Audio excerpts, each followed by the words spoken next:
Welcome to the webinar entitled How You Can Help Support Speech and Language Skills in the Classroom. First, we have a short video to introduce you to what an SLP does. Hello. It's nice to meet you. Thank you for inviting me to your party. Oh, sure. It's nice to meet one of Big's friends. So what is it that you do? I work in IT. What is it that you do? I am a speech-language pathologist. What is that?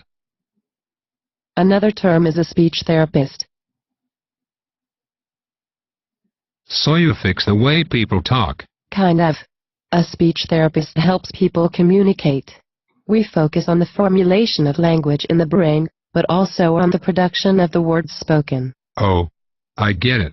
You fix people's S's. Yes. But that is only one thing that we work on. We help people who have had accidents learn how to talk again, and we help kids with social skills. You know, I used to have a stutter when I was a kid. I am sure you did. Stuttering occurs frequently in young kids. I never saw a speech. What did you call it? Of course not. It tends to go away as they get older. Again, I work on many different aspects of communication. One of my friends is a physical therapist. I am a speech therapist. I work with language.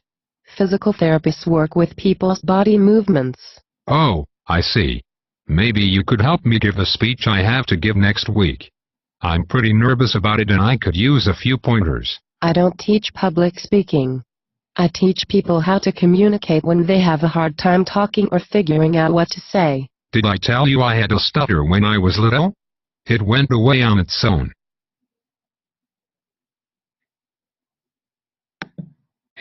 Now we're going to talk more about the role of the SLP in schools using a PowerPoint put on by or created by the American Speech Language Hearing Association, and specifically for parents like you. Speech-language pathologists are specially trained professionals who have earned a master's or doctoral degree, and typically the SLPs in your school would have a master's degree. They also would have their certificate of clinical competence from the American Speech Language and Hearing Association.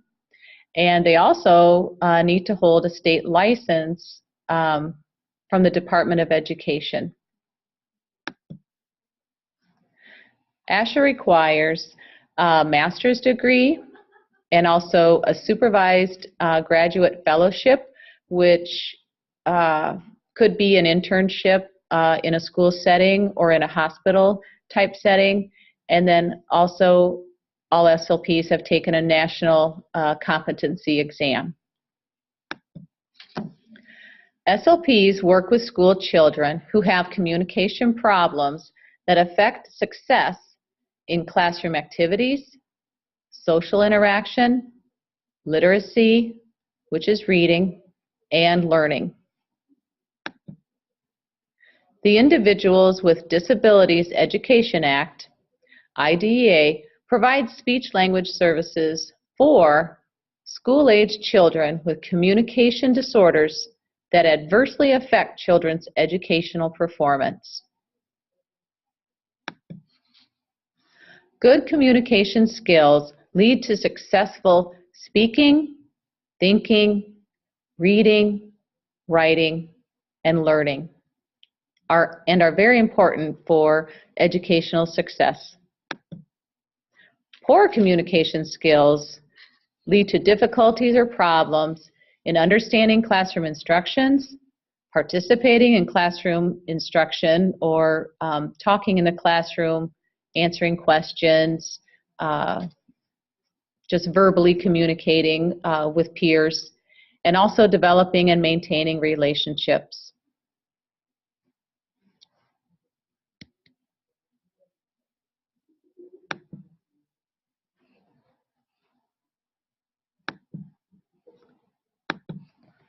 SLPs also work with children who have a variety of disabilities. Those might include language, voice, fluency or stuttering, articulation, swallowing. Language disabilities include the slow development of a child's vocabulary, concepts, or grammar, the inability to use different communication styles for different situations, poor building blocks of understanding or expressing their ideas, social development, learning, reading, and writing. Voice disorders. Those might include speech that is too high, too low, or monotonous in its pitch. Their speech could be interrupted by breaks. It could be too loud or too soft. It could be harsh, hoarse, breathy, or nasal. Fluency or stuttering problems include interruptions in the flow or rhythm of speech. It can include hesitations, repetitions, or prolongations. It can affect individual sounds, syllables, words, or phrases. Articulation disorders, the area you might be most familiar with, could include a child saying one sound for another, such as wabbit for rabbit. It could include omitting a sound in a word, such as eye cream for ice cream, or no for snow. It could include distorting a sound, such as the for see.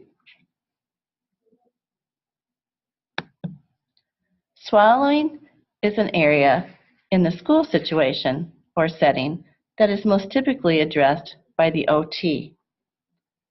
It would include them working with a child who might have difficulty in sucking, chewing, swallowing, or moving their food into their stomach.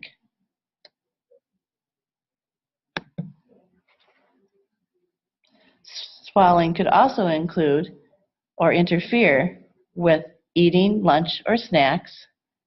It might reduce the child's opportunities that build friendships. It can affect social and communication skills, and it can have an impact on learning. Again, this is an area that is typically addressed in the school setting by the occupational therapist.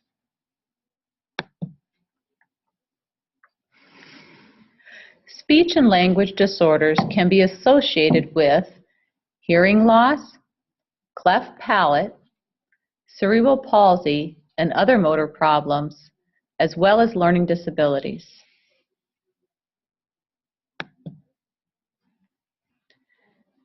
Speech and language disorders can also be associated with autism, developmental delays, traumatic brain injuries, and other problems.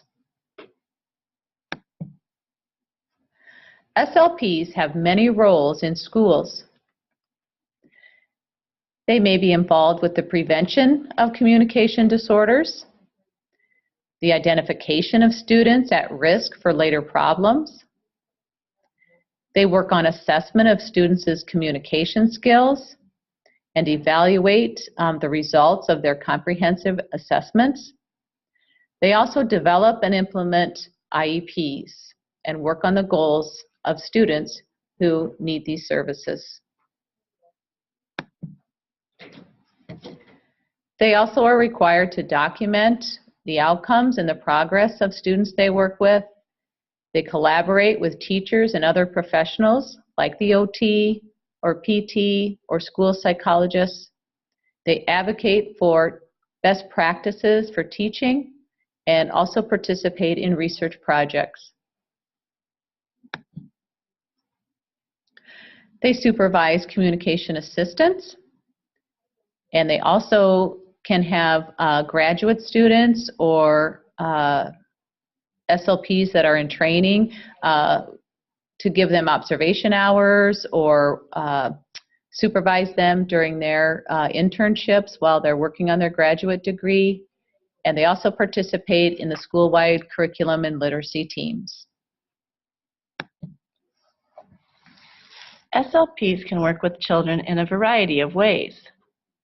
They often combine communication goals with academic and social goals. They integrate classroom objectives. They help students understand and use basic language concepts. SLPs support reading and writing, and they hopefully increase the students' understanding of texts and lessons.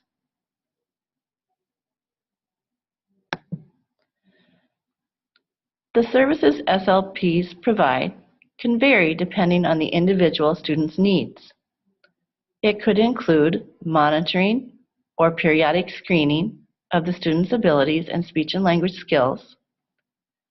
It could include collaborating and consulting with teachers, parents, and other professionals.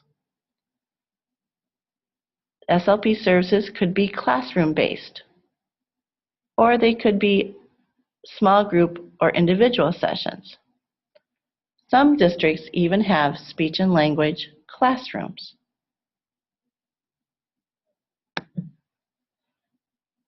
Some of the signs of communication disorders include a child that might have been a late talker, a child who is achieving below expectation in the classroom setting, a child who's having difficulty learning to read and write, a child unable to express his thoughts and ideas.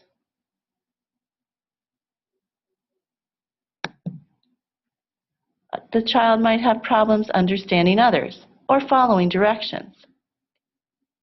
It might include children who don't get along with others or who have problems taking tests.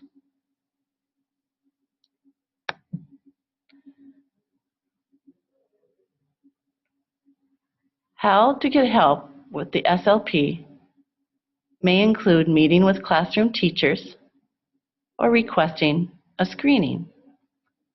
They are there to help all the professionals they work with and all the children in the school who might need their services. Here's a list of some additional resources about communication disorders.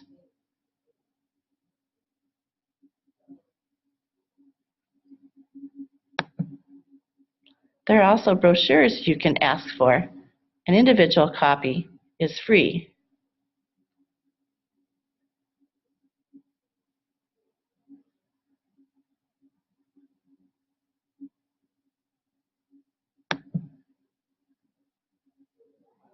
Additional brochures are available concerning the following topics: child language, speech sound disorders, stuttering, and voice disorders.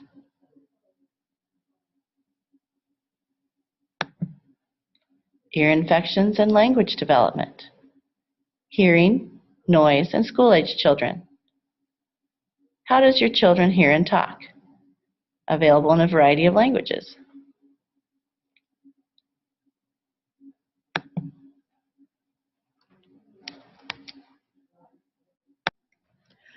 Listen to what some SLPs have to share about their job.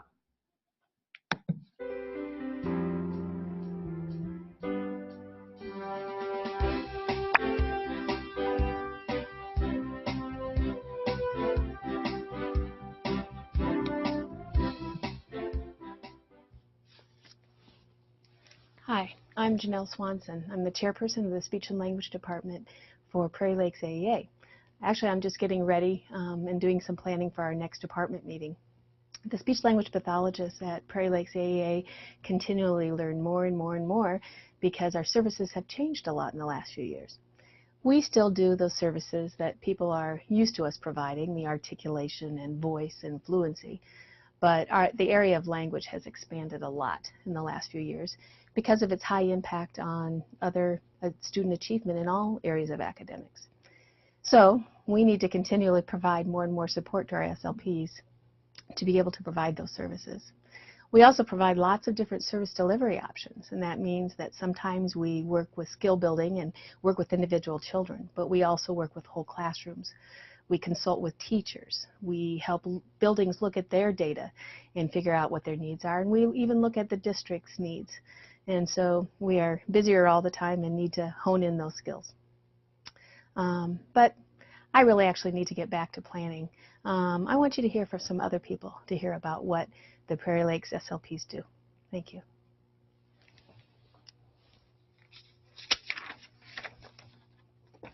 I think school-based speech pathologists have it great. My day is never the same, so I don't have to worry about getting into a rut. Sometimes I'm working with children who are 1 or 1.5. Sometimes I'm working with high school students that have very severe communication delays, and so they need something else to help them communicate.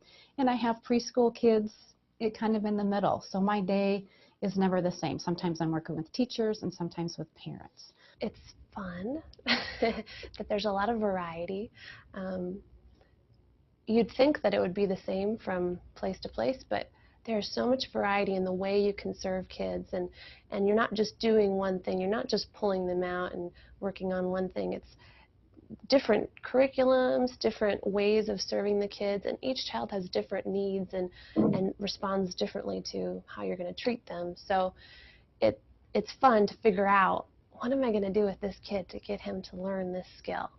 I think that people still tend to view us as being speech therapists in the schools and have sort of a medical model, that we come into the schools, that we find kids who have speech problems, and that we fix those problems. In reality, we do so much more. We're very much literacy-based now. We are working with teachers to use general education curriculum to help children with their communication skills, and that includes language, listening, it includes comprehension, vocabulary. So very much I think of myself as a communication interventionist rather than as a speech therapist. What I like most about my job is the variety.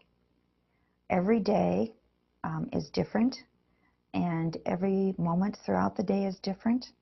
I'm working with kids all day long in one form or another. They may be from preschool on up through high school. I also get to interact with adults. I'm involved in supporting teachers in the classroom. I'm involved in the early literacy teams within the buildings that I'm working in. So my day is broken up with multiple tasks and a variety of activities.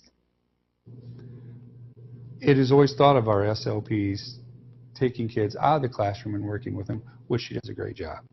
But our SLP also goes into the classroom.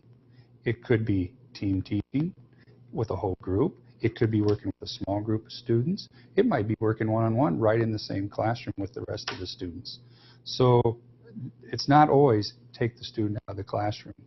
I think an area that a lot of people don't really appreciate about a speech-language pathologist's role is how diverse we are. We are, you know, a lot of people think of speech pathologists, they think of artic problems, sound differences.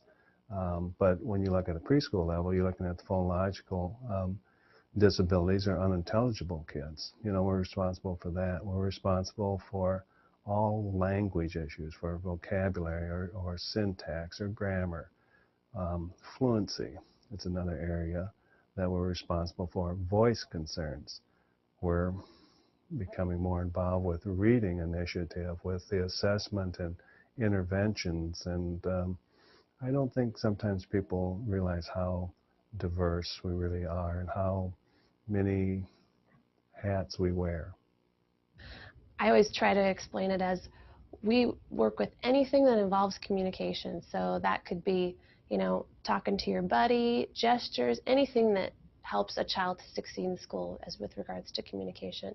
And I feel like a lot of times people don't see the broad range, they just see the things that are more observable, like the R's and the S's and the things of that nature. So We are co-teaching with teachers in classrooms. We are training teachers, whether they're preschool teachers, K through 12, how to use research-based strategies to help kids use communication skills and to develop their language and literacy skills. We are actually going into classes and modeling best strategies, and I'll try to give some examples. For example, we might go into a preschool classroom and do story lessons with kids and actually model how to do interactive story readings in a way that enhances vocabulary development, language development, and most of all, early reading and early literacy. I also serve severe and profound classrooms. That work is mostly consultative. I go in and I talk with the teacher about children's communication system. I work with the children occasionally, maybe working with their specific communication system if we're starting a new one or if there's something that's not quite working right. But that's mostly consultative with the teachers. I have a daughter who is 11 now, but was diagnosed at birth with a hearing loss, a significant hearing loss. And when she was born, there was a lot of ifs and the unknown, and just didn't know what was going to happen. And immediately the hospital said, we'll contact your AEA and they will help you. And you know, by the time we got home, she was in the hospital a month, and when we got home, we had a phone call, we had several visits. So it started from the very beginning of her life. I teach children from birth to 3. Some of the teaching goes on at home. Sometimes we have them come into the office. Some of the work is directly with the student, but most of the work is really talking with the parents about how to teach the children language skills on a daily basis, since we're only there for a pretty short amount of time. And the speech services, the speech and language pathologist that worked with her, she's had several through the course of her 11 years, and each one has just added on to what the one before has done. And I remember when she was 3 years old, we had just moved to a new house, and it had a fireplace, first time we'd ever had a fireplace. And at Christmas time, in Christmas Eve, I was tucking her in, and as I kissed her goodnight, she looked at me, she says, I'm going to listen to see if Santa comes. That was the best present I'd ever had. That couldn't have been more normal for a little child to anticipate the arrival of Santa. And for her to be able to verbally express her joy at that season, I haven't received any other better presents than that, for her to be able to say that. What I love most about my job is seeing success with the kids, and when you finally get a child to say a certain sound or to really do well, then you kind of feel like you've done your job and that you're making progress, and I feel like that's the most exciting part. Let's share 10 ways that you can help to be a good communication partner. Number 1, make sure you gain the child's attention before you're speaking. Number 2, show you're listening through your body language, good eye contact, and facial expressions. Number 3, speak slowly, rephrasing often, and use short sentences. Number 4, use sufficient wait time. 5 to 10 seconds will allow the child time to process what you've said. Let them speak without interruption. Number 5, talk about what the child wants to talk about, focusing on their interests. 6, expand on the child's utterances and use new words. 7, repeat words often. A child needs to hear a word at least 100 times before they will use it in their conversation. Number 8, Ask open-ended questions rather than just yes or no questions. Number 9, model correct grammatical forms and rephrase their responses with corrected sentences. Number 10, praise them for talking throughout the day. This presentation is an introduction to augmentative and alternative communication for paraeducators. We will be watching an introduction video and then talking about types of AAC, who benefits from AAC, examples of different systems you may see students in your classroom using, and how you can help. Here is a video with a nice introduction to AAC. Communication matters.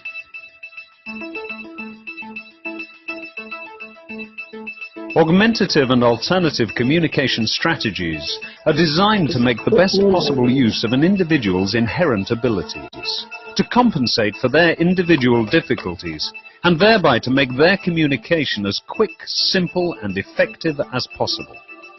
AAC covers a wide variety of systems and techniques, ranging from signing, gesture, or facial expression through pictures and symbol charts, right up to high-tech aided solutions using sophisticated computer technology.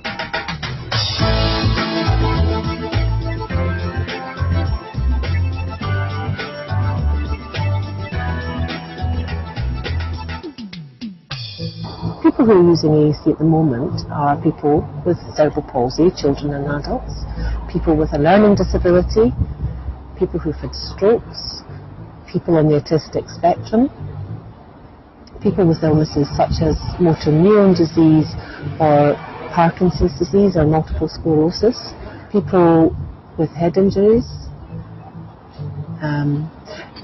Some people at the early stages of dementia may well benefit from using some AAC-type strategies. We've been aware of communication problems with patients for many years, in fact as long as intensive care has been around. But it's only in the last few years that we've started to notice it getting harder because our patients are more awake now. We try to get people better faster, and it means that very often patients are awake with a tube in their mouth, unable to speak, just at the point in their life, but they really want to say something. If you consider that a sophisticated communication machine might have 2,000 or 3,000 phrases, bits of phrase in it, you've somehow got to pull together a sentence using any one of those phrases or bits of phrase. It takes a lot of learning to do that. When you meet somebody with a communication difficulty, you can often think that the person is not very intelligent.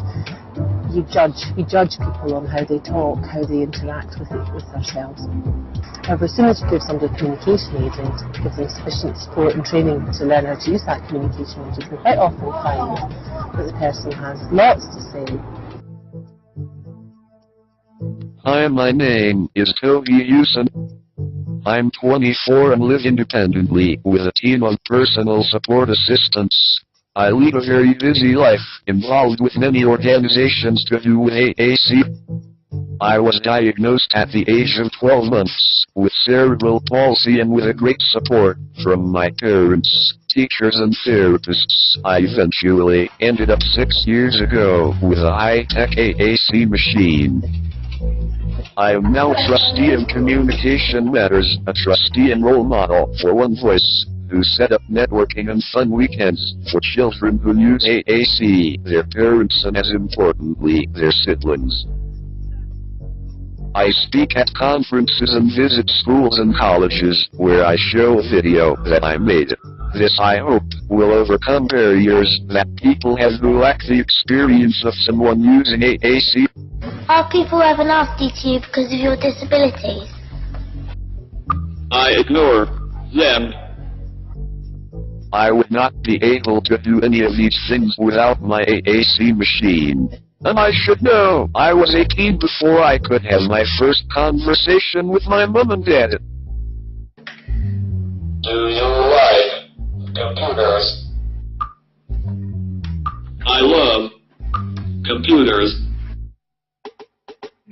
Been friends with Katie for about 8 years now. We met at school. And our relationship really wouldn't be a relationship if she didn't have a communication aid. She can use simple sign language to communicate as well, but we couldn't have our girly chats if she didn't have a communication aid. This life of mine is fabulous. Not only do I study at university, I am involved with an inclusive theater company at staff level. I volunteer with a national organization, and I even manage to write a column in a national monthly newspaper.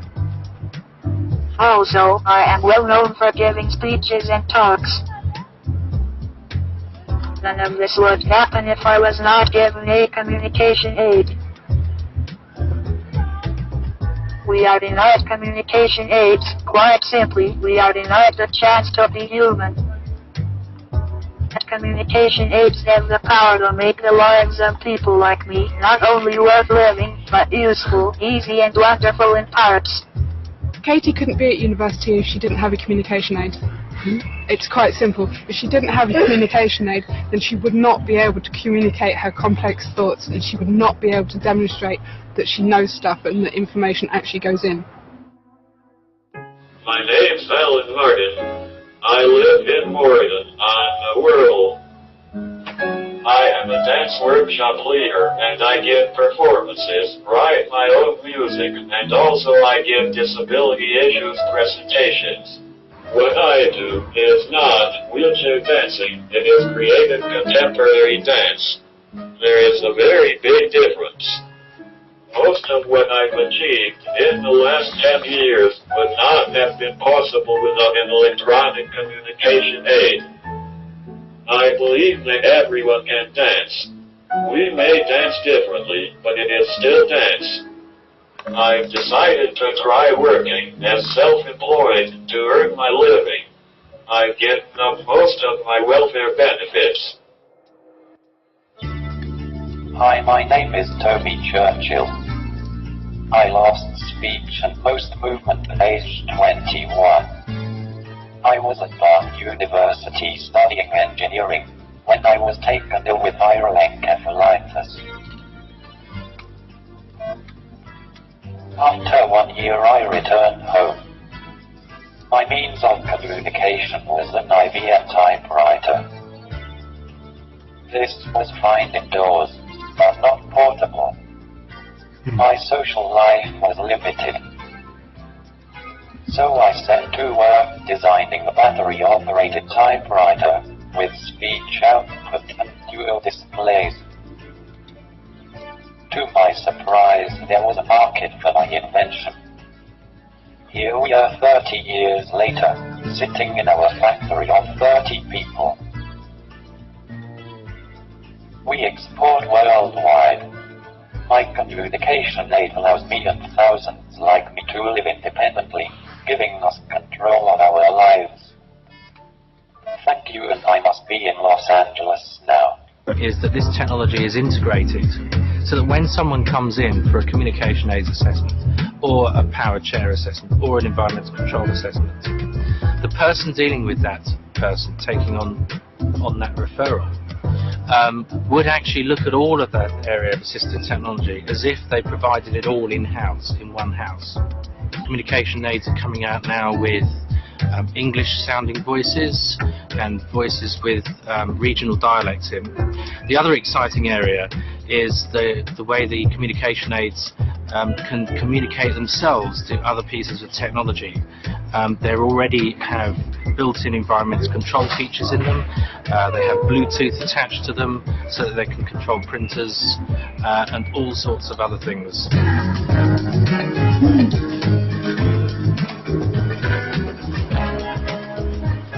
No one would bully me because I am the type of person who speaks up and never shuts up, and also all my friends would go after them.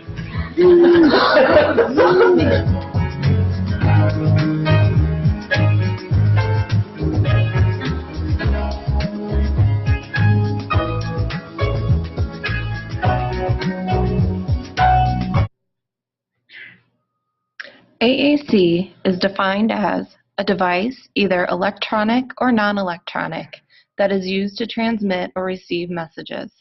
Message types can include greetings, small talk, information sharing, storytelling, descriptions, content-specific conversations, wrap-up remarks, and farewell statements.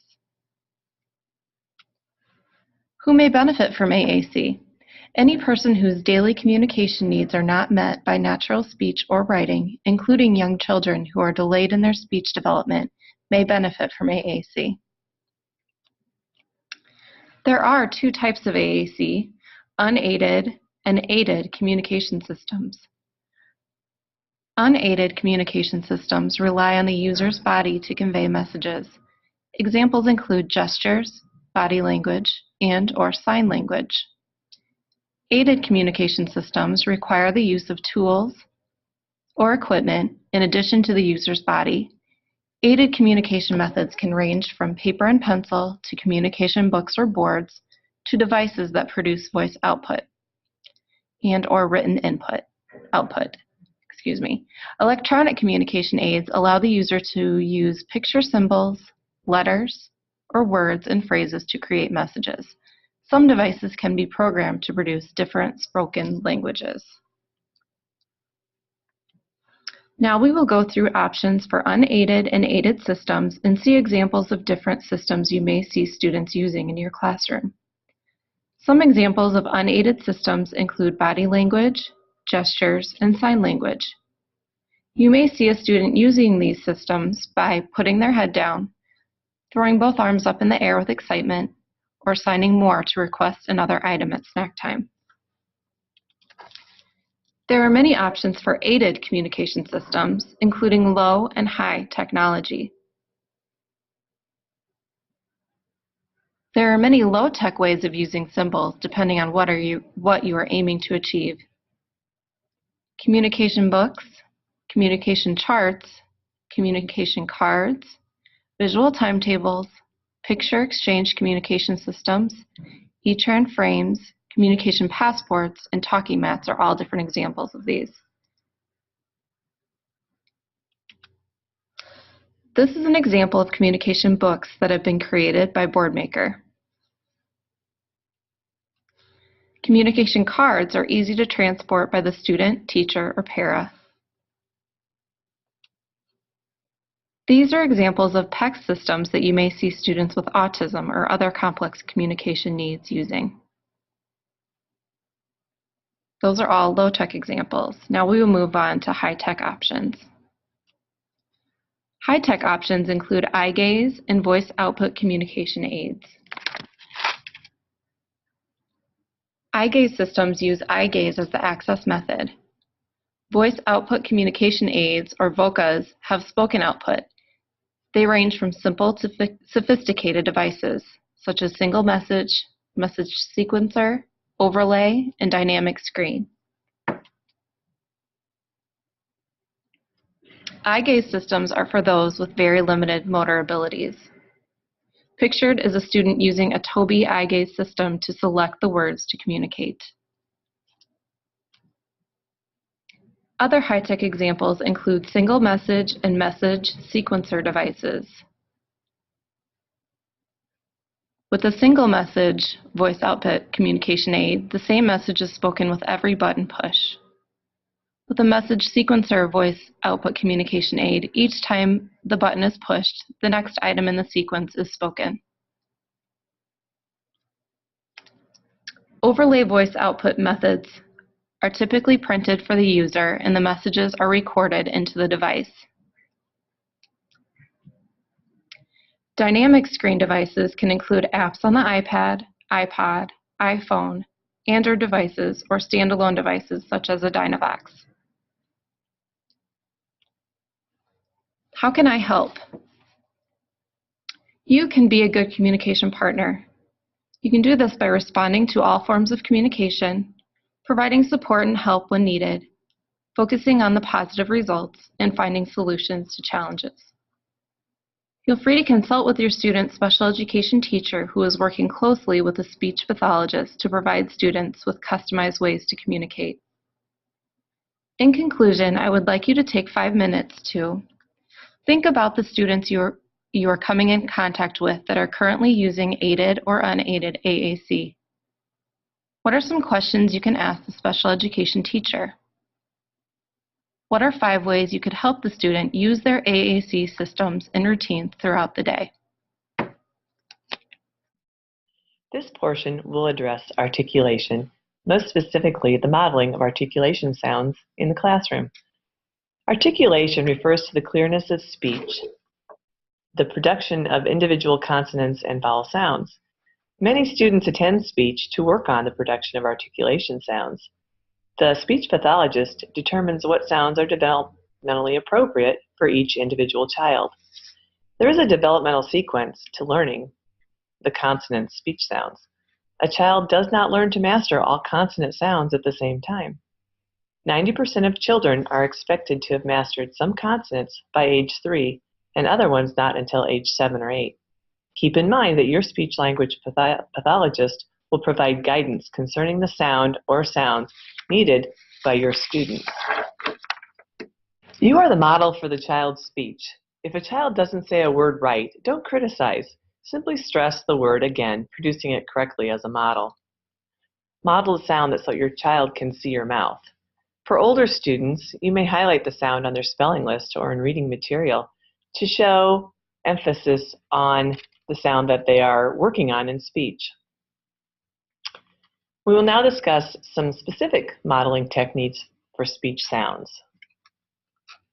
Providing a good model all the time requires adults to use an unhurried rate of speech, clear speech, short sentences, vocabulary suited to the child's age, more repetition and restating than we would use when talking to another adult. We will show some examples of effective conversational modeling that we should use when we're speaking to children who are having difficulties with certain speech sounds and their development. For example, a child says, "I like his punny pace." The adult should model, "I like his funny face too," placing a bit more emphasis on the F sound in this case for correction. Or the adult could say, "It's a really funny face." Or maybe just a funny face. Possibly you could say, "Do you know what that guy with the funny face is called?" The following video demonstrates modeling by a speech-language pathologist. You can find more practice videos on the Keystone AEA website under Special Education Services. Click on Speech-Language Pathology, then click on Practice Videos for Speech Sounds. There are several speech sounds available for students to practice, possibly during center time or at home or during a downtime in the classroom when they finished their work. Hi, my name is Mary. Today we are going to practice making the S sound. We will practice this sound in words and sentences. Remember to put your tongue behind your teeth, close your teeth, and blow. Now, make your good S sound 5 times.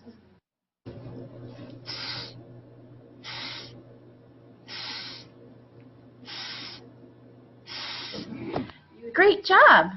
Now say the word after me. Remember to make your good S sound. Here we go. Soap. Sun. Sand. Sink. Seal. Messy. Lasso. Policeman. Baseball. Bicycle. Bus. Face. mouse, geese, ice. Now you get to say the word by yourself. Say the name of each picture.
Short.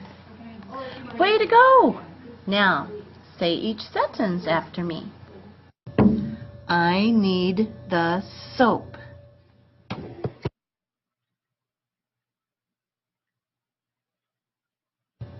The sun will be bright.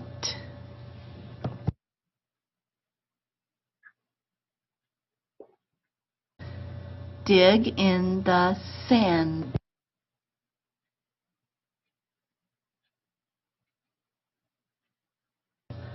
Put it in the sink.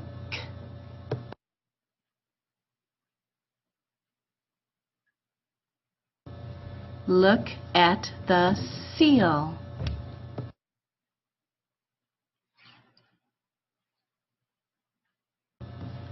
Clean your messy room.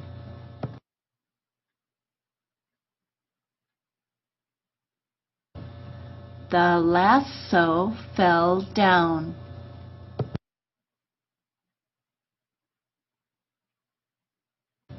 The policeman will help me.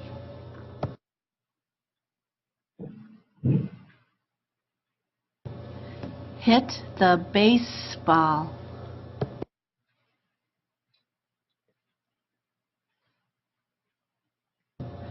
I rode my bicycle home.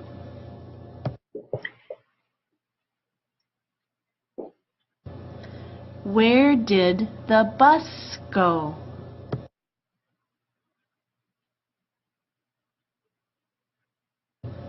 Wash your face.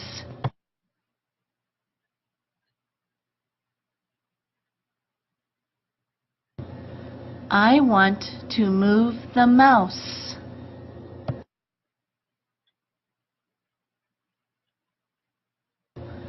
The geese flew north.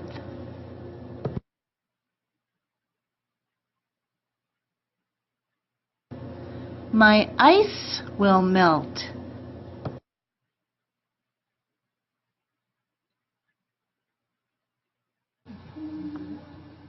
Now, you make up a sentence on your own.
Nice job.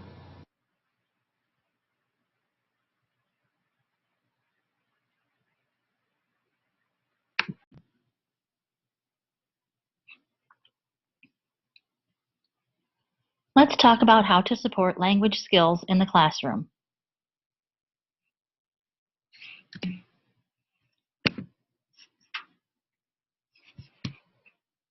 When we think about language skills, we think of two separate areas. Receptive language refers to how well the student understands what is being said in the classroom. Some goals that we would work on in this area would be following directions, responding to questions, understanding stories, or understanding social situations. Expressive language refers to how well the student can use language to express their needs and share ideas in the classroom. Goals that would be included in this area would be expanding vocabulary, use of appropriate sentence length and sentence structure, retelling stories, and the use of social language, such as greeting their peers and interacting with questions and comments.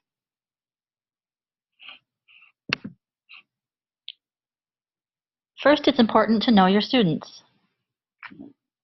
Know what kind of learner they are. If they're a visual learner, they will need lots of support with pictures or written word. Also know what motivates them. What kinds of things do they like to communicate about? Know their current skills. Are they able to produce a 2 to 3 word sentence? Are their sentences grammatically correct? It's important to know what their skills are so we can learn, or we can help them learn how to expand those language skills. Also know their goals. Keep in touch with their teacher or their speech pathologist and know what they're working towards in the classroom. That way you'll be able to reinforce the goals and the skills throughout the day.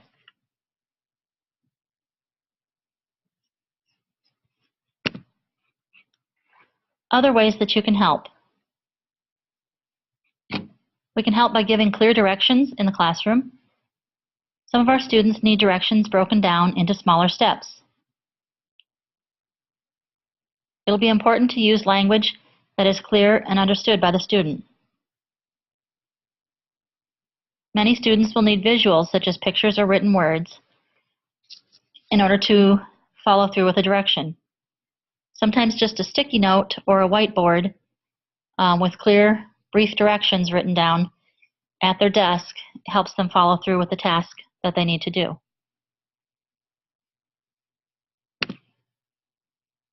Other ways you can help are by providing models for language throughout the day. Think of I do, we do, and you do, which means that the adult would model the expected language, then possibly say it along with the student once or twice, and then make sure that the student is able to use that language independently. Our goal is always to move to student independence. Encourage the students to participate and be an active learner in the classroom. Many of our students are included in the classroom, but are not always actively participating with the classroom activities. Try to think of opportunities and ways that the student can participate with their peers. It might look different for each different activity throughout the day, but if you talk to the teacher, they may help you accommodate for our student, or your student, and to be able to include them in activities. Be sure to provide corrective feedback in a positive way. Encourage the student to use their skills throughout the day. If we think of all the opportunities that they have to use language throughout the school day, it's important that they're using correct language as often as possible so that they're not practicing the negative language or the inappropriate language more so than correctly. So if we model throughout the day, we can make sure that they're using the correct language as they go throughout their day. Other ways to help: make sure that you give students time to respond. The student may need time to understand or process what's been said before they're able to follow the direction or answer the question. Sometimes giving the student a word to start their sentence with, such as start with I if they're making an I sentence, or if they're asking a question, they may forget the question word, so you might prompt them by saying start with can, as in can I use the restroom. Also, sometimes it helps if you give them a sentence that they can fill in the blank. So if they're trying to retrieve a word or think of words that they need to use, you might want to start the sentence and have them fill in the end word.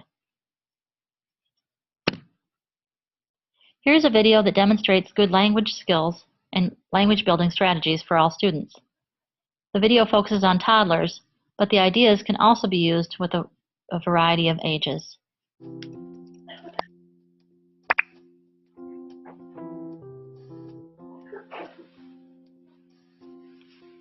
Talk about what you're doing. Speech therapists call this self-talk. When you're with your toddler, talk about what you're doing, seeing, eating, touching, or listening to. Keep it short, simple, and fun. For example, I'm washing the dishes. Now I'm drying them. All done. Or, I see a doggy. He's a big doggy. Now don't expect your little one to repeat you. Narrating what you're doing simply gives your child exposure to language and helps your child understand that talking is fun and functional. Talk about what your child is doing. Speech therapists refer to this as parallel talk. When you're watching your child play, talk about what he or she is doing. Use words that your toddler understands. And remember, keep the sentences short and simple. For example, you're building a big tower. Wow. Or, you threw the ball. Nice throw, Tommy. Don't ask too many questions. Asking questions can make a child feel like you're testing him and can be overwhelming. Rather, say more simple comments. For example, instead of picking up a toy truck and asking, "What is it?" you could say, "That truck is fast." Pause and wait a few seconds to see if he says anything. If not, add another comment. "I like your truck." Then after a few comments, you can throw in an open-ended question like, "Where's the truck going?" Don't be discouraged if he doesn't respond, since some open-ended questions can be a challenging word retrieval task. Give choices. If your toddler isn't responding well to open-ended questions, then offering a choice may be a little easier. When we give toddlers choices, we're telling them that they have some control and their input matters. Providing choices also encourages decision-making and promotes language development. Sammy, do you want to play with the boat or the airplane? Have the boat and plane in your hands and hold each one up while you present each choice. Offering a choice not only makes it easier for the child to potentially imitate and repeat, but it also allows the child to point or gesture if he can't say anything yet. Expand your toddler's language. When your little one starts combining two words, he may say something like, "baby cry," or "mommy cook." Take this opportunity to add in the missing words to make it a grammatically correct sentence. So you could say, "The baby is crying," or "mommy is cooking." Thanks for tuning in. I hope this was helpful.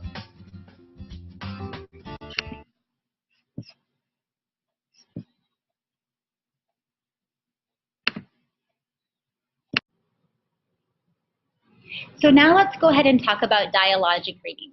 This is a strategy that builds early language skills and promotes literacy. So what is dialogic reading? It is a shared reading strategy designed to promote the development of oral language skills. Dialogic reading involves several changes in the way in which adults would typically read a book with the child. When most adults share a book with a student, they read and the child listens. In dialogic reading, the child learns to become a storyteller.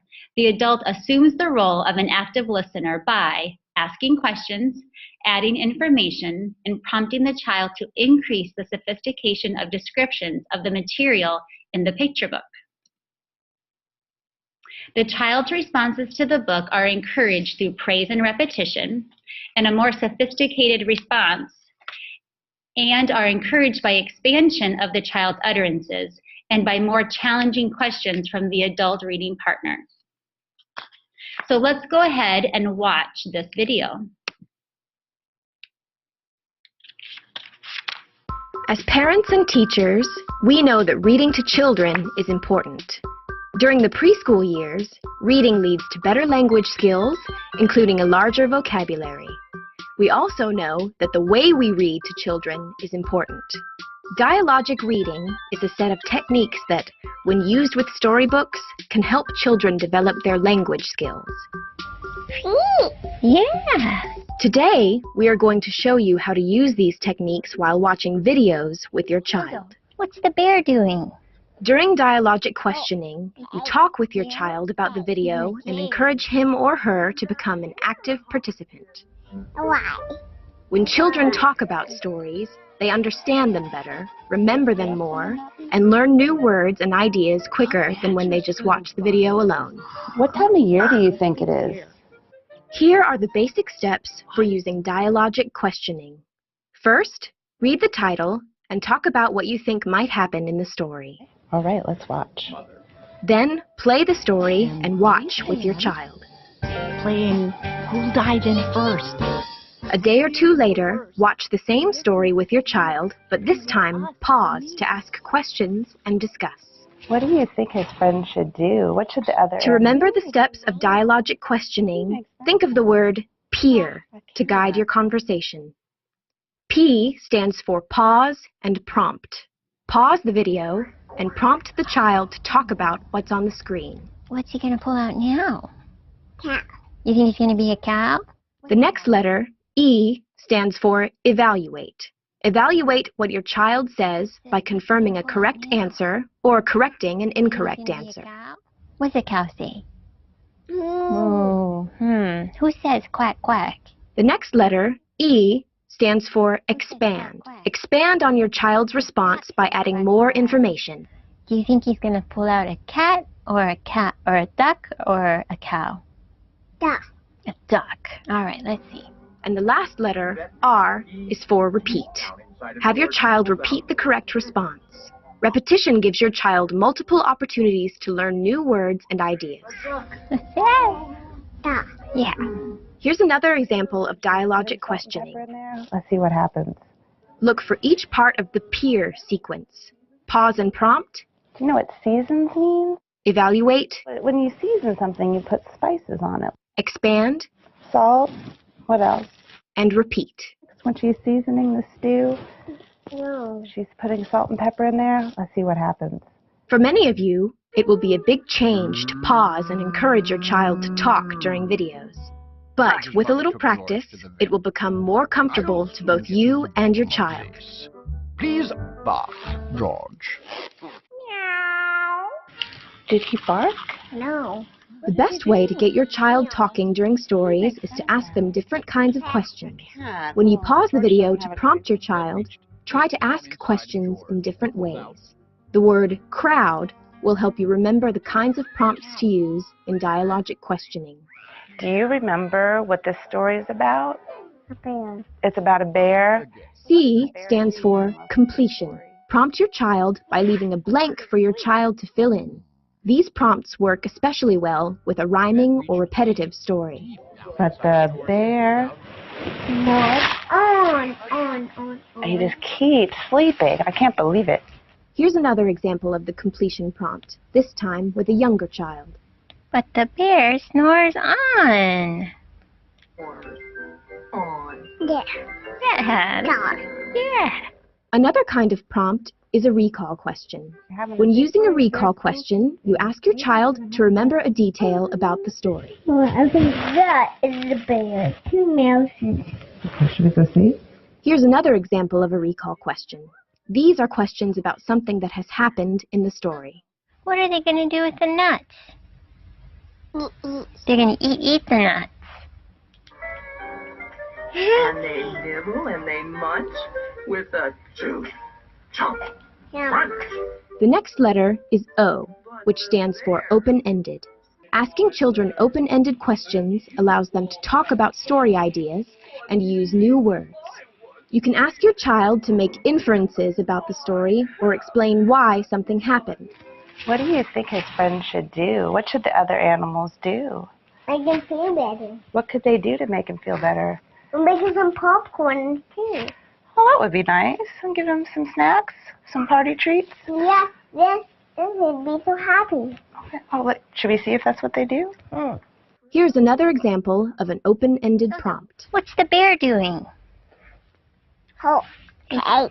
Yeah? Cave. He's in a cave. Is he sleep? Oh, that's right. The bear is sleeping in the cave. Okay. The next letter, W, stands for what questions. Yeah? Who, what, when, where, and why. These are good questions to ask with younger children or when you are first viewing the story. They will help you focus your child's attention on new information and details in the story. What does he make a fire with? Sticks. Sticks? Do you remember the special word they used for sticks in there? No. What's a good word for really tiny sticks? Weeds sometimes, or then they use the word twigs. Because those are just the right size for that mouth. Let's see what happens next. What questions focused on new words can help build a child's vocabulary. Here's another example. What's that, Zoe?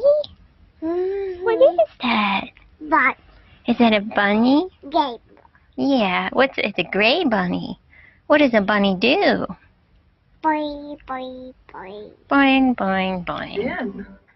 The last letter, D, stands for distancing. Distancing means trying to connect something in the book to something in the child's life. Do you ever dance when you're happy? Yeah, me too. Here's another example of a mom using a distancing prompt.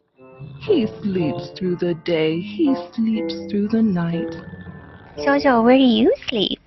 Mommy. You sleep with Mommy? Where do you sleep with Mommy? In a bed. Zoe sleeps in a bed.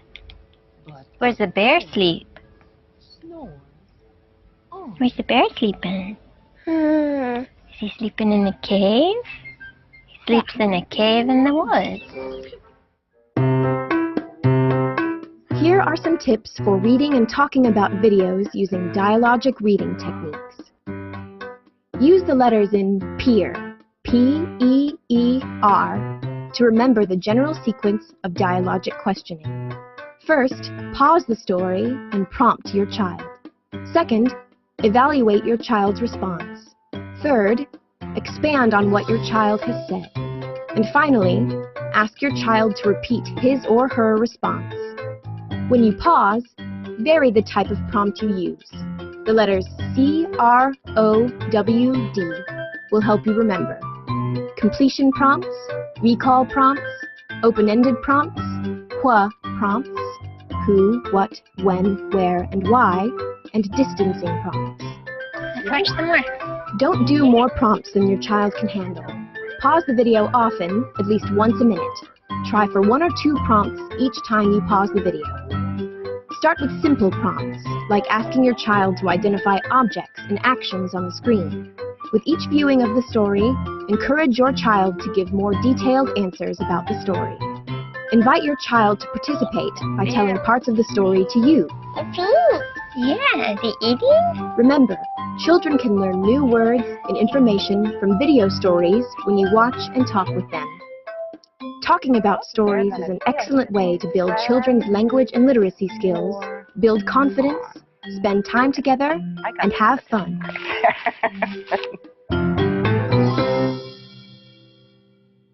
So remember that in the video, these were the strategies that were used by using video stories, but these are the same strategies that we're going to talk about when reading a book. And so why dialogic reading? Because every child can improve language skills by talking about books. It allows for more opportunities for children to use language with limited language experiences. And the child's learning is enhanced when they are actively involved. And most importantly, probably, is that the research supports dialogic reading. And it suggests that children can jump ahead by several months in just a few weeks of dialogic reading. And so how do we do dialogic reading? Just like you saw in the video, it involves the use of peer, which is the sequence. It's the instructional routine utilized by the adult when interacting with the books. And then it also uses crowd. And those are the 5 different kinds of prompts that we're going to use during our interactions. And so remember that peer is key. That with dialogic reading, the adult helps the child become the teller of the story. The adult becomes the listener, the questioner, and the audience for the child. You know, because no one ever learned how to play the piano by just listening to someone play it. So no one's going to learn how to read by just listening to someone else read. We really need to get the child actively involved in reading the story.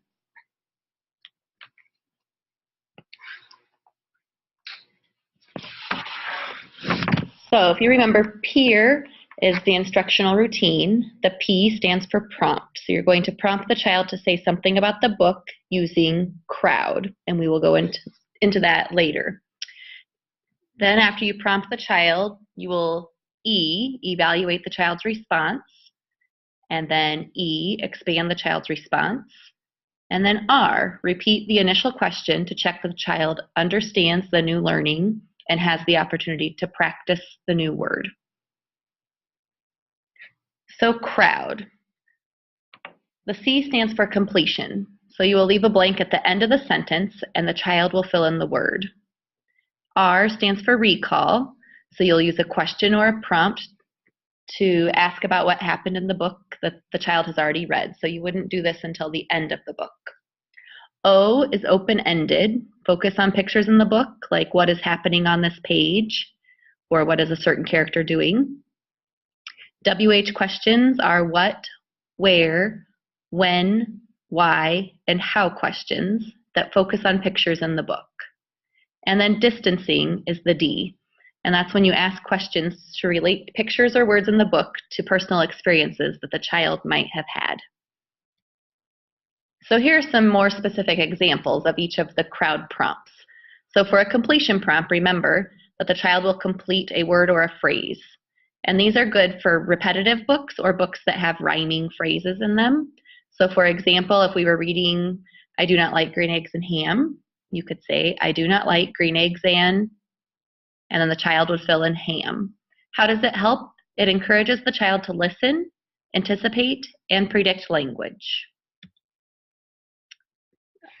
For an example of a recall prompt, which we're going to ask the child details about what happened in the story, you could say, tell me what Sam did, or what happened when Sam wouldn't eat green eggs and ham. For a recall prompt, you're really going to focus on what the story was about, rather than a picture in the book. How does it help? It helps the child to build a sense of story and helps children to recall details. O for open-ended prompts.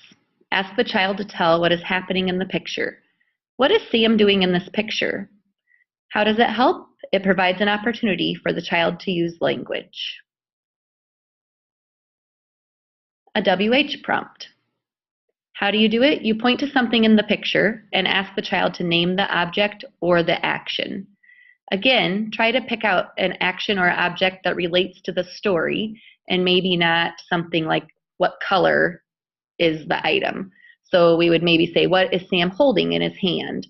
How does it help? It builds vocabulary.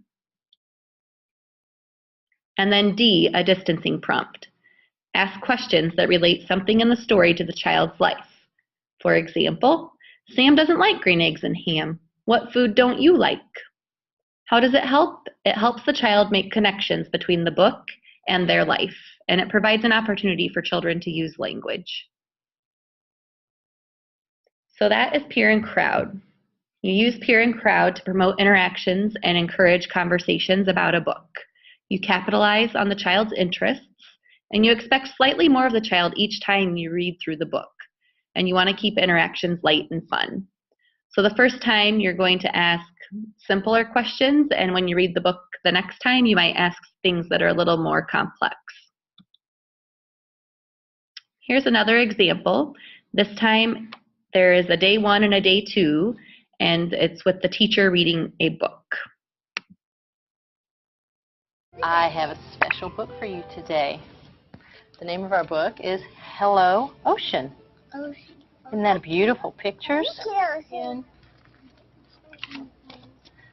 I see the ocean, gray, green, blue, a chameleon, always changing hue. Sandy grains in a salty drink. What's she doing? She's swimming in salt water. She's trying to. That's right. Shark swim in She's salt swimming. Can everybody say swimming? water. Swimming. I think that's salt water. Are best for fish and whales, I think. I lick the drops still on my face. I love the way ocean tastes. Yes, Sharks live in salt water. That's She right. live in Sharks really do live in salt water, don't they? That is salt water. That But is the salt water. shark gonna come out. You think the shark's going to come out of the salt water? And feel the treasures you have to share. Goodbye, ocean, my old best friend. The end. I can go close. We're going to read it again tomorrow. Yeah, but we Thank you guys for sharing with me. Good morning. Do you guys remember yesterday we read a book? Yes. Well, today we're just going to look at some of the pictures and talk about what's going on in the pictures, some of the things we see. Okay? I see the girl. Can you tell me what this is? Jordan? Footprint. Footprints. That's right. Everybody say footprints. Footprint. What about this? What's this? Bird. Oh, it is a bird. And do you know what the name of that bird is? Jordan, you think you know? What's it called? A hawk. It's close to a hawk. It's called a seagull. Oh, yeah. Seagull. That's a good guess. Seagull. Everybody say seagull. Seagull. You've seen seagulls before? It was around a nasty, nasty lake. You saw it around the lake. Okay. Who remembers what this is? A suit. A swimsuit. A bathing suit or a swimsuit. That's right. Everybody say bathing suit. Bathing suit. Good. These fake. These fake. What about this? Towel. Yes, that's a towel. Yes, that's a towel. That's right. What about this? What's the man holding? Ooh, a fishing pole. A fishing pole. Yes, that's right. It's a fishing pole. You have a Barbie fishing pole? I have none. And what's this? Seashell. Seashell. Good. Everybody say seashell. Seashell. And who remembers what the girl was doing? Swimming in salt Jordan, water. raise your hand. Swimming. She's swimming. In She's the swimming salt water. in the salt water. You remember that, don't you? Yes. We're going to look at one more. Wave. Wave. It's a wave. Everybody say wave. Wave. Good job. Thank you. All right. Okay, so now what? It's your turn. So let's just think for a second. We've talked about the role of the SLP. We've talked about augmentative communication. We've talked about articulation, language, and dialogic reading. So think about the students you work with. What areas do they struggle with? Are they more struggling with speech sounds or following directions or maybe expressing themselves? What areas do you support in the classroom, lunchroom, recess, specials, or the hallway? Communication can take place anywhere in the building. Now, what strategies did you learn today that will help your student? So maybe your student is struggling with articulation, and so that would be struggling with speech sounds. So first you need to know if your student needs to practice his or her speech sounds at the word level or the sentence level. So say you guys are reading a book together or you're doing a different activity and you know that your student needs help with S blends. So like SP in spoon or SN in snow or SK in skate. And so you need to know that, does your student need to work on just the word skate, or are they good enough that they should be able to say, I can skate on the ice? And so whatever level they're working at, that's where you really want to provide that support. So you know that you're working at a good level that is really making that student more independent with their sounds. You also want to provide good models of speech sounds throughout the day. And again, just like the last slide said, it could be out at recess, it could be in the hallway, in the lunchroom. Maybe when they go through the lunch line, their number is 31 as they go through. Well, you know they need to work on that TH sound in 31. And so you want to make sure that each time they tell the lunch lady 31 using that good TH sound. You also want to know what the target words are within the student's work, and you need to know what they're working on. So say like on their spelling list, they are working, the spelling list has like final K, and so you know that that's what they need to work on, and so they're going to work on back and lake and like. And as they're writing those words 5 times, or as they are spelling each of those, oh, you could say, what was that word again? And then make sure that they have that really good sound at the end of the word. Maybe your student does need more help with language. So you want to think about if you could expand the student's phrases. So a good example is, or a good reminder is just to think of the +1 strategy. So if my student really talks mostly in single words, I'm always going to repeat back the single word and then add another one. So if they said dog, I would say dog, big dog, to provide the model for them for the next level of language that they might be going to. You want to give the student time to respond. A lot of our students with language needs can understand language, but not at the pace that we say it to them. Sometimes I tell people to count to 15 before giving the direction again.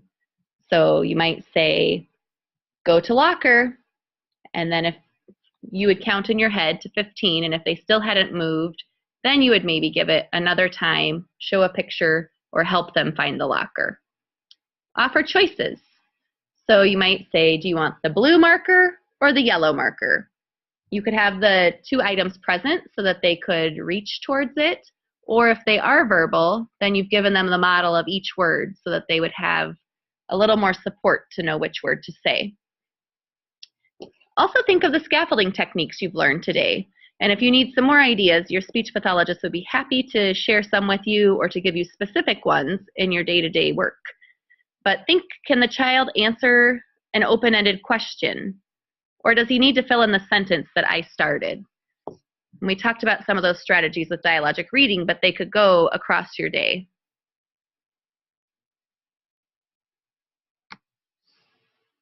It's also a good thing to remember how to be a good communication partner.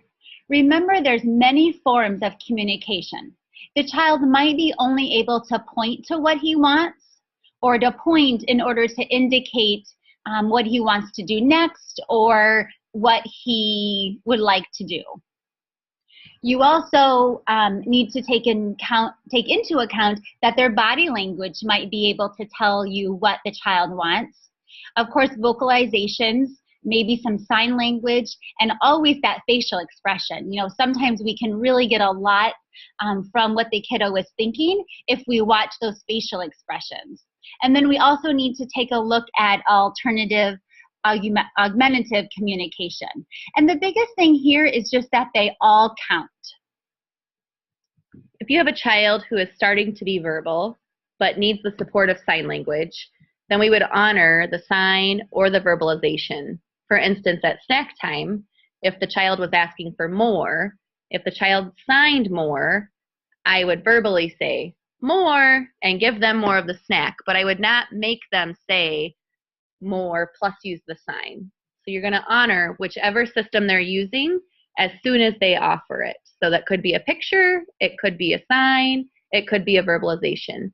The tricky part is that sometimes kids are inconsistent and they might use a word one time, a picture the next time, and a sign the next time, all to mean the same thing for more. But each time we want to honor the language so that they continue to see it as a benefit for themselves to make their lives easier. Remember to vary your level of support to encourage independence. That's really our ultimate goal with all of our students, especially for communication. So we want to provide them the amount of support they need to have success, especially when they're learning the new communication skill. But as they get better at practicing that, we want to fade off our level of support so that they are not adult dependent to communicate. Think about other students in their class and how often they are able to talk about a variety of things that they want or need throughout the day. If we teach our students to be dependent on an adult to communicate, then we are not helping them be independent. And then focus on positive results. It can be very frustrating at times working with kids who can't talk or can't communicate what they need or want with us. So look for the little signs that they're learning things and catching on. Maybe it is that they needed less prompts to use a picture, or maybe they just needed an open hand prompt to know to put the picture in your hand. Just look for the positive, focus on the positive results, and good things will keep happening. Now, the other thing that we've talked about today is dialogic reading. And we just wanted to walk through the strategy here again. And these are also as part of your handout. And so you can use these as bookmarkers. And so we wanted to talk about the peer. And remember, the peer is the sequence that you are going to do. So you are going to prompt the child to talk about the book. You're going to ask a question. You're going to say, hey, tell me about this page, or tell me what the bear is doing in the book. And then you're going to evaluate what the child said.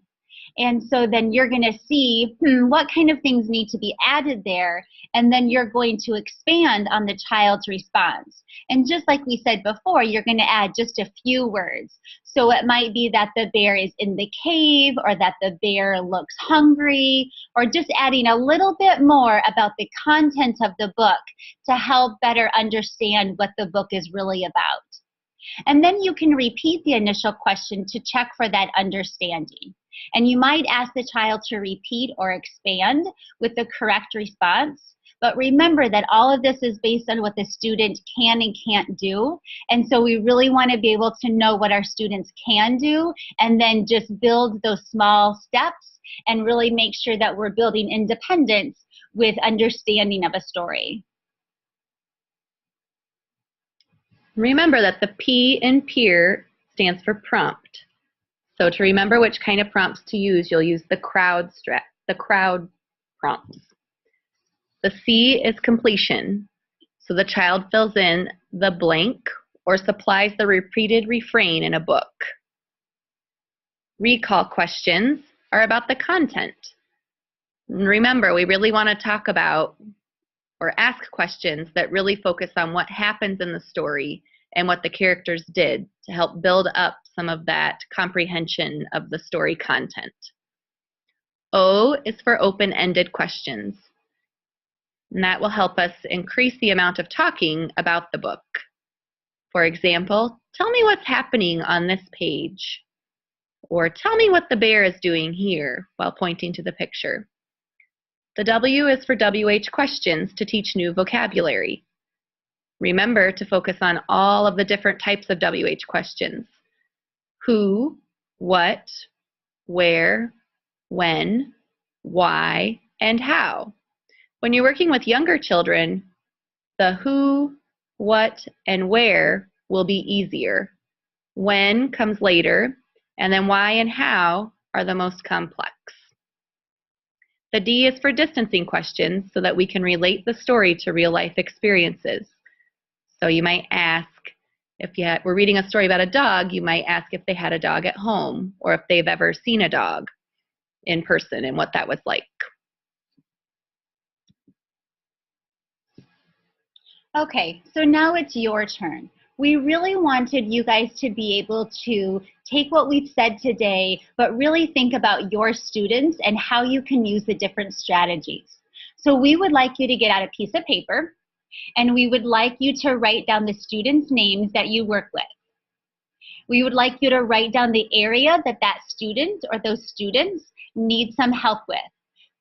And then we would like you to write down a strategy that you have learned about today. And so say one of your students is Trisha, and the area of concern is articulation, which are those speech sounds. And then you want to think about what strategy could you do, or what is one way that you can help support learning those speech sounds in the classroom. So like we said before, maybe something out of the spelling list, maybe something in the reading that you guys have been doing in one of the books, or some of the worksheets that they've been doing, but just knowing what area that they need help with, knowing which sounds that that student needs help with, that's really going to be able to narrow your focus and be very specific about that type of help. We also think that you might have questions that you might want to take to your teacher or your speech language pathologist in your building. Because as it turns out, there's lots of different kiddos and there's lots of different things that can be happening. And so what might work for one student may not work for another one, but I think it's just important for you to have lots of tools in your toolbox, but be sure to talk with your teacher or your SLP to maybe help determine which strategy is the best for a particular student. So at this time, if you could go ahead and pause this webinar and take about 15 minutes to complete this activity. Again, you're going to have the student's name, the area they need help with. It might be articulation, language, just overall communicating, understanding directions in the classroom, a lot of different things. And then what strategies might help you out. Also remember that there's a number of different handouts that are also a part of this webinar. And so if you need to go and look at those, the handouts have amazing strategies in them. And so make sure you take a look at those. Okay, so it really is your turn. Go ahead and pause this webinar and complete this activity. Thanks.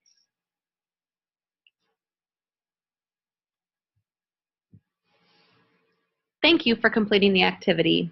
We're happy that you took the time to watch the speech and language webinar, and we hope you learned some great strategies that you can use with the kids next time you're with them. Before we leave you, we just wanted to remind you to always pack your paraprofessional survival kit. So you're going to need a handbook so that you always have procedures handy. You're going to need a notebook to take a note of all of the student learning. Don't forget mechanical pencils so that you are always sharp. You're going to need that pink eraser because we all make mistakes. Don't forget the Post-it notes. It's easy to forget when things get a bit crazy, and we all know working with kids, things tend to get a bit crazy. And those star stickers, because everyone is a star in their own way. Don't forget lifesavers, because we would sink without you. And the rubber bands, and those are to remind us that we always have to be flexible. Remember those paper clips to hold it all together. And the puzzle piece, because we are all part of solving the puzzle. All right, well, thanks for attending our webinar. We think we have given you a big variety of things. And again, if you have questions, please go to your teacher or your SLP. Thank you. Goodbye.